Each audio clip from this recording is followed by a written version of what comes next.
diri. Pelajaran yang keempat ya, never ask first ya. Ini ada satu quote yang lumayan menarik ya. Ini mungkin terdengar itu arogan, tapi menurut gue ini lumayan nyata ke kehidupan gue ya. Yaitu I don't chase, I attract. Ini menurut gue sesuatu yang kalian itu harus lakukan juga ya. Di hidup gue sekarang ya, gue itu hampir tidak pernah samperin orang ya, kecuali gue bener-bener butuh sama orang itu. Contoh kita ngomong ya, beberapa orang ya yang punya duitnya di sebelahnya T, ya gue bukan bilang mereka itu di bawah gue dan sebagainya, tapi banyak kan ya 99% of the time ya itu mereka yang reach out ke gue dulu ya buat either ngajakin podcast atau ngajakin makan gitu ya.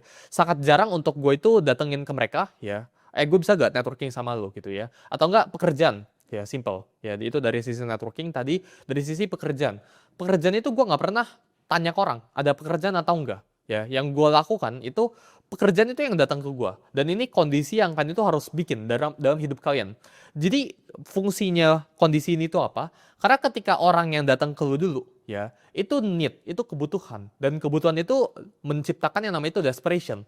Ketika orang ini udah datang ke lu itu punya higher ground, lu itu punya posisi tawar yang lebih tinggi dibandingkan dengan orang itu. Lu nggak jamin buat menang ya, tapi dengan orang itu datang ke lu duluan, lu udah dapat 1 poin ekstra. Orang itu masih nol. Gue hampir jarang sekali reach out ke orang buat minta sesuatu. Ya, gue selalu menawarkan atau enggak orang lain yang biasa datang ke gue. Dan menurut gue itu sesuatu yang kalian harus terapin dalam hidup kalian. Ya, jadi belajar buat sabar. Ya, karena orang yang punya value, emas itu juga pasti dicari. Ya, emas itu nggak minta dicari, tapi akan dicari. Berlian itu nggak minta dicari, tapi orang itu mau cari berlian gitu. Sama kayak hidup kalian, sama kayak kalian.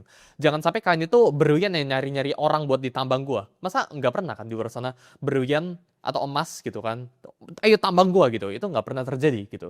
Yang terjadi itu apa ya, emas itu cuma diem tapi orang itu yang nyamperin. Nah, dalam hidup kalian kalian itu harus seperti itu. Kalian harus belajar punya value gitu ya, dimana orang itu bakal samperin ke kalian, bukan kalian yang samperin ke orang terus.